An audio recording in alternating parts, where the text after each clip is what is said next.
आज के इस वीडियो में हम जानेंगे इंडिया के फेडरल सिस्टम के बारे में। इसे हिंदी में हम भारत का संघीय शासन प्रणाली कहते हैं। हम जानेंगे इसकी विशेषताओं के बारे में और ये भी जानेंगे कि आखिर फेडरल सिस्टम होता क्या है। डेफिनेशन की बात करें तो फेडरल सिस्टम एक ऐसी राजनीतिक व्यवस्था होती है जिसमें कि देश का शासन कह लो या सत्ता कह लो, उसका डिस्ट्रीब्यूशन केंद्र सरकार और राज्य सरकार दोनों के बीच में किया जाता है। लेकिन जो हमारी इंडिया की शासन प्रणाली है वो फेडरल भी है और यूनिटरी भी है। इसमें दोनों तरह की प्रणाली को शामिल किया जाता है। इसका मतलब ये होता है कि भारत पूरी तरह से संघीय नहीं है, बल्कि कुछ ऐसी विशेषताएं भी हैं जो कि इसे एकात्मक यानी कि यूनिटरी बनाती हैं। और यूनिटरी क्या होता है इसे हम आगे समझेंगे।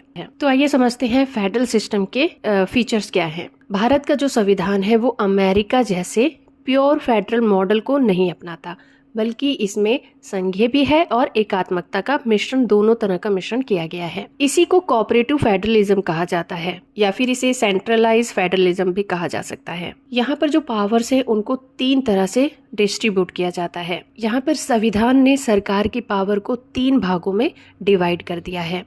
पहला तो है यूनियन लिस्ट जिसे हम केंद्र सूची कहते हैं, दूसरा है स्टेट लिस्ट जिसे हम राज्य सूची कहते हैं, और दूसरा है कंकरेंट लिस्ट जिसे हम समवर्ती सूची कहते हैं। तो पहला तो है यूनियन लिस्ट। यूनियन लिस्ट में 97 सब्जेक्ट्स हैं जैसे कि रक्षा, विदेश नीति, रेलवे इत्यादि।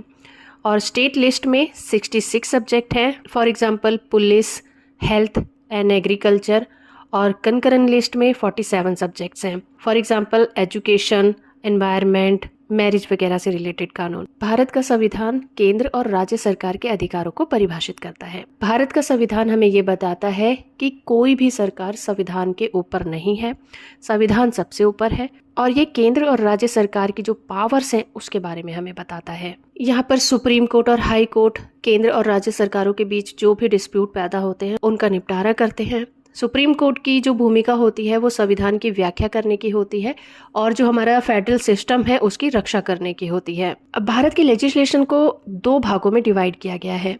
एक तो है Lok Sabha, house of the people, और दूसरा है राज्यसभा। लोकसभा डायरेक्ट रूप से चुना जाता है और राज्यसभा राज्य का प्रतिनिधित्व करने वाली सदन होती है। राज्यों को अपनी सरकार चलाने और कानून बनाने की फ्रीडम दी जाती है और केंद्र सरकार सीधे सीधे इसमें इंटरफेरेंस नहीं कर सकता जब तक कि संविधान का प्रोविजन ना हो। अगर संविधान का प्रोविजन है तब तो वो इंटरफेरेंस कर सकती है, अदरवाइज केंद्र सरकार भी राज्य सरकार की पावर में इंटरफेरेंस नहीं कर सकती। तो ये थी फेडरल सिस्टम।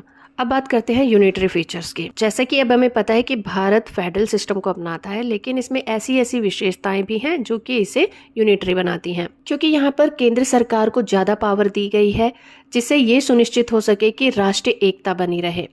अमेरिका में राज्य स्वतंत्र रूप से अस्तित्व में आए थे, लेकिन भारत में राज्यों की सत्ता संविधान के द्वारा दी गई है, इसीलिए राज्य संविधान से अपनी पावर्स प्राप्त करते हैं। इसीलिए जब यहाँ पर नेशनल इमरजेंसी हो जाए, प्रेसिडेंट रूल लागू करना हो या फिर फाइनेंशियल इमरजेंसी हो, तो यहाँ पर पूरे देश की पावर केंद्र के पास चली जाती है, केंद्र के नियंत्रण में चली जाती है। केंद्र सरकार में जो गवर्नर होता है उसे राष्ट्रपति के द्वारा अपॉइंट किया जाता है, जो राज्य का प्रमुख भी कहलाता है। अमेरिका जैसे फेडरल देशों में राज्य का अपना संविधान होता है, लेकिन भारत में सभी राज्यों के लिए एक ही संविधान है जिसे सभी को पालन करना होता है। तो इस तरह से भारत में अमेरिका की तरह पूरी तरह से फेडरल सिस्टम नहीं है, लेकिन ये कनाडा की तरह केंद्र सरकार को ज्यादा पावर देता है। यहाँ पर कोऑपरेटिव फेडरलिज्म होता है, जिसका मतलब ये होता है केंद्र और राज्य सरकार मिलकर काम करते हैं, फॉर एग्जाम्पल नीति आयोग या फिर जीएसटी काउंसिल। और स्टेट के बीच में काफ़ी कंपटीशन होता है कि कौन सबसे ज़्यादा विकास करेगा। कुछ राज्यों को विशेष दर्जा भी दिया जाता है जैसे कि जम्मू कश्मीर। तो इस तरह से दोस्तों जो भारत की संघीय प्रणाली है वो यूनिक फेडरलिज्म पर आधारित है। ये संघीय और एकात्मकता को मिलाकर बनाया गया है, जैसे कि केंद्र सरकार को ज़्यादा पावर दी गई है। हालांकि भारत का जो संघवाद है वो राज्यों के विकास, राष्ट्र की एकता और संविधान की सर्वोच्चता को बनाए रखने के लिए डिज़ाइन किया गया है और इसे काफ़ी ज़्यादा फ्लेक्सिबल भी बनाया गया है, जो टाइम और कंडीशन के अनुसार बदला भी जा सकता है और बदलता रहता है। तो हो फ्रेंड कि ये वीडियो आपको इन्फॉर्मेटिव लगा होगा। वीडियो को लाइक और चैनल को सब्सक्राइब करना बिल्कुल मत भूलिएगा।